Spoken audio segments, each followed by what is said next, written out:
আর বিখ্যাত পাহাড় জাবালে উহুদ। উহুদ শব্দের অর্থ হলো এক বা একক। যেহেতু এই পাহাড়টি অন্যান্য সকল পাহাড় থেকে একটু ভিন্ন, একটু আলাদা, এই জন্য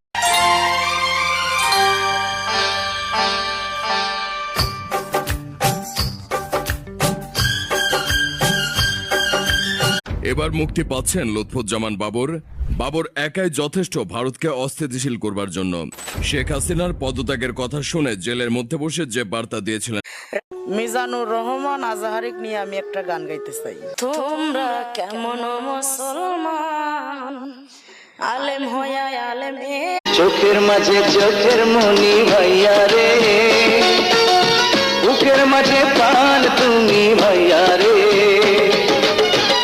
What is happening in Gaza? Please listen to me and give me a minute. I am Dima, the sister of Sahar. I'm just 16 years old. We had an account 120,000